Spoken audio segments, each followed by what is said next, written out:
If you don't start this process in the mid game, then it's almost impossible to build this out in the late game. What's up guys, it's Sebastian from AskSebby, and today we're going to look at the Capital One Dynamic Duel, also known as the 1-2 punch. This is probably one of the best 2-card setups that are available, especially if you have moderate spend and you want some perks. There's going to be 3 parts of the video and I'll put timestamps down below. First part is going to be about the cards as well as how they work as a system. Number 2 is some weaknesses and how you might want to address them. Number 3 is how to maximize that value. Big favorite before we dive in is to give this a thumbs up to help with the algorithm. I've kind of pissed off the algorithm recently, so not really the best. And if you are new, consider subscribing. Also big favorite, but if you know anyone that might benefit from this video, share it with them because we're almost at 300k and this is a pretty comprehensive review. The first card is going to be your primary earner, also known as your workhorse. This is the card that has elevated multipliers for a lot of different categories and the one that you're probably going to pull out most of the time in your wallet. The first one is going to be the SavorOne, which is the no annual fee option. You get 8% back in Capital One Entertainment,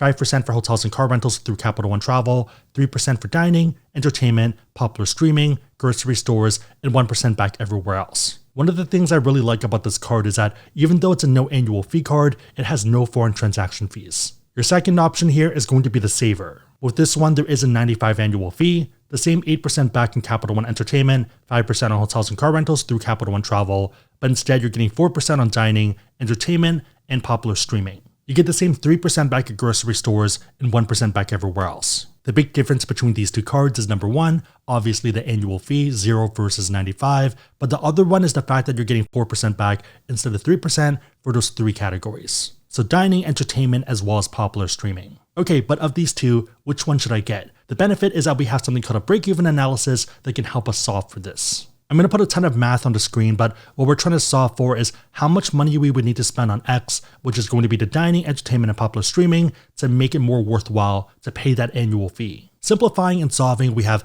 X equals 9,500. This pretty much means that if you spend more than 9,500 on entertainment, dining, and popular streaming, then you're better off getting the Savor. If you spend exactly that amount, then you're impartial. If you spend less than 9,500, you're better off getting the SavorOne. End of the day, these are tools for you to use. You're getting the one that gets you more net value. One thing we'll get to later in the video is the fact that cash back that you earn through Capital One can be converted over to miles if you have certain cards. And in that case, the miles can actually be worth a lot more if you care about sweet spot or aspirational travel. We'll run through a bunch of examples towards the end, but we're generally targeting 2 cents per point. In that case, break-even actually changes because the value that you're earning is different. I'll put up a bunch of math again on the screen and kind of solving for X again, we have $4,750. At 2 cents per point, we're taking the prior break-even and dividing it down by 2. We'll touch on how you might get 2 cents per point later on, but for now, just pick the one that makes sense based off the math. Next up, we have the card that makes the whole system run. This is the conductor, the point guard,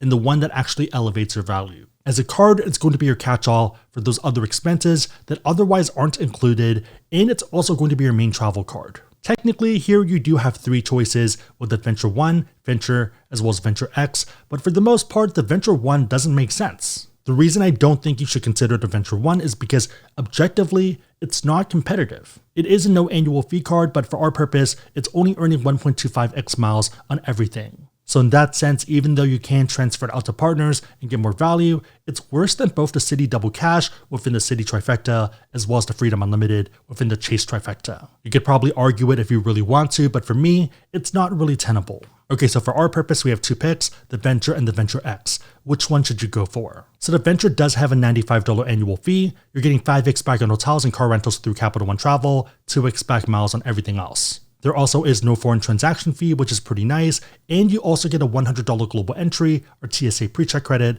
pretty much every 4 years. In contrast, the Venture X has a $395 annual fee, but you have a $300 annual travel credit, as well as 10,000 anniversary miles for every card member anniversary, which is worth at least $100 in value. You also get 10x miles back for hotels and car rentals through Capital One Travel, 5x miles through flights through Capital One Travel, and 2x miles on everything else. You also have the same exact $100 global entry or TSA pre-check credit. By itself, if you value the travel credits as well as the anniversary miles, the Venture X just makes a lot more sense. If you factor in that this setup is geared towards travel people, then by definition, you should be able to use those perks. In that case, you're probably either breaking even or even getting value from the card. And all of this is before considering travel insurance, perks like lounge access, as well as its superpower. For example, for lounge access, the primary cardholder can bring themselves as well as 2 guests to Capital One lounges and also themselves and 2 guests for Plaza Premium lounges. For Priority Pass, it's technically themselves and unlimited guests. There also is a superpower, so you can add up to 4 authorized users to this card for free, and they also get the same lounge benefits, and they also get their own Priority Pass card. You can kind of see how this setup might work wonders if you are someone that has adult-age children, or maybe you have parents that want lounge benefits, but maybe they don't want their own card. To me, this is why the Venture X is one of the S-tier cards and one of the best pickups for 2023. On that note, if you do want to learn about these cards or pretty much any other cards out there and you want to support the channel, we do have links that are on our website, AskSebby.com, and also down below in the description box. As always, make sure that the cards are competitive, that they make sense for you and for your circumstances, but otherwise using those links is a huge way to support the channel, so thank you guys in advance. Okay, but how does all of this work? One of the primary premises is that when you have a venture card, all the cash back that you earn from the Savor cards or the SavorOne can then be converted to miles, which can then be transferred out. So in effect, 4% is really 4x and 3% is 3x. Also, unlike a lot of other setups, and I'm looking specifically right at you, Chase, there's not that much overlap between the 2 cards. For the most part, they both have their own lane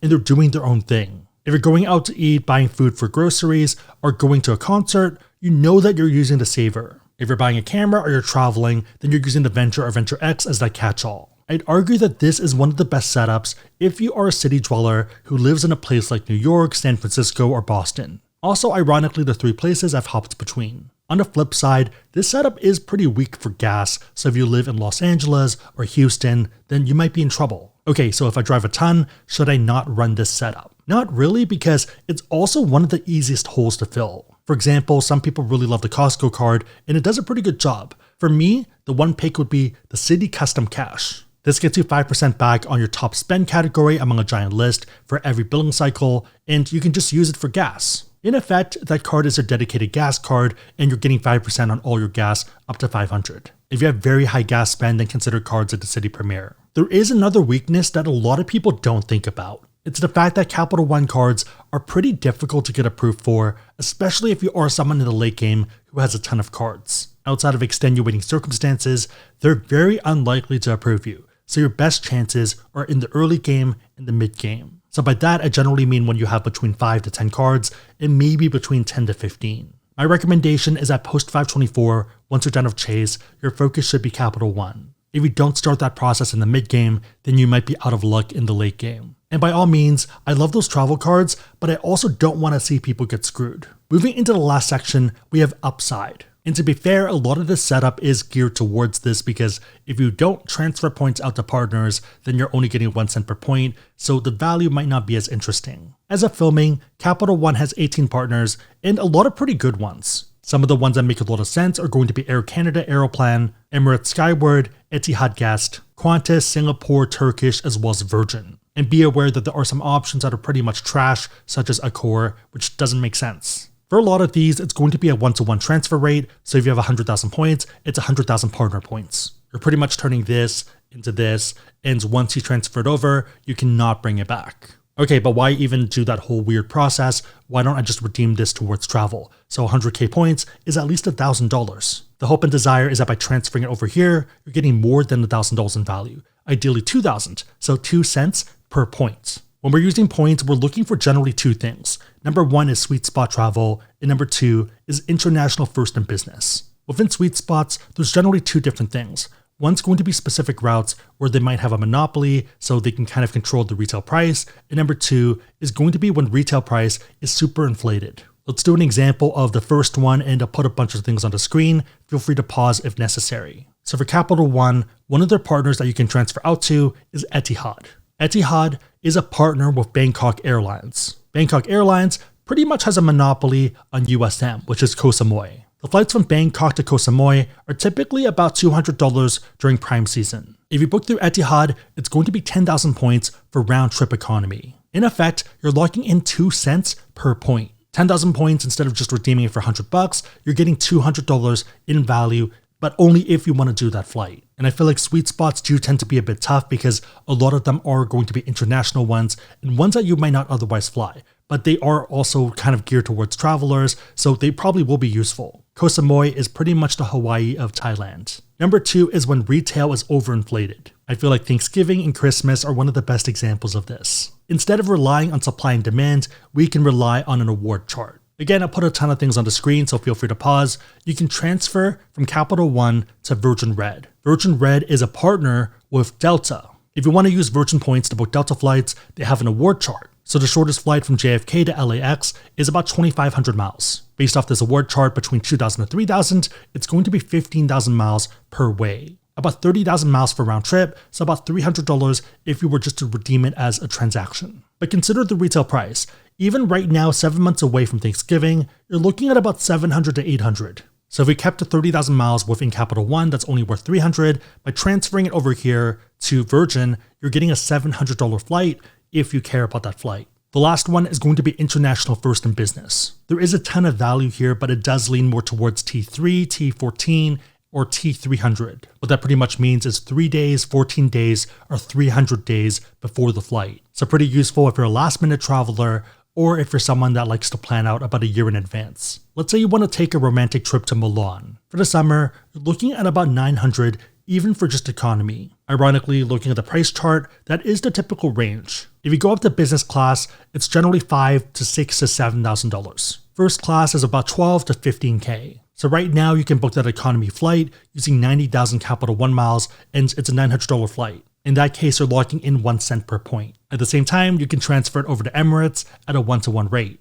You can actually book Emirates business class round trip from JFK to Milan for 90,000 miles. For first class, it's as low as $135,000 round trip. By doing this whole transfer process, instead of redeeming $90,000 towards a $900 economy ticket, you could look for availability for a business class round trip. If you want to pay a bit more, $135,000 for first class, instead of redeeming it for $1,350 towards travel. To me, this whole example is the power of points. And to be fair, there are a ton of disadvantages. This does favor people who can either work remotely, who have a ton of vacation days, or who are pretty flexible with work. So for example, if you're a teacher or professor and you have the whole summer wide open, then you have a ton of opportunities. On the flip side, if you're a doctor or lawyer, it might be a lot harder to explain that, hey, award space open for a flight, so see you guys next week. Main takeaway, this setup is super powerful because it covers so many bases, even some that other setups just don't have, such as entertainment. There are weaknesses, but most of them are pretty easy to address. The value does lean towards transferring out to partners, so if you don't want to do that, then maybe the upside isn't there, but I think it is still a pretty competitive setup given the value that you can get. Again, if you want to learn about these cards or pretty much any other card out there and support the channel, links on the website, AskSebby.com, and down below in the description box. If you made it to this point in the video, then leave a boomerang emoji in the comments down below, mostly because whenever I see the Capital One logo, I see a boomerang. Leave it down below and I'll try to heart it and also respond. My question for you is, what are your thoughts on the setup? And of the cards, which one would you pick? Are you more of a Savor person or SavorOne? And also Venture or Venture X? I think for me, if you have moderate spend and you are running the setup, it's probably going to be the Savor and the Venture X. But yeah, let me know and everyone else know in the comments down below. Big favor, thumbs up, consider subscribing, share this with a friend because hopefully this is helpful. But otherwise, hope you guys liked it. See you guys next time.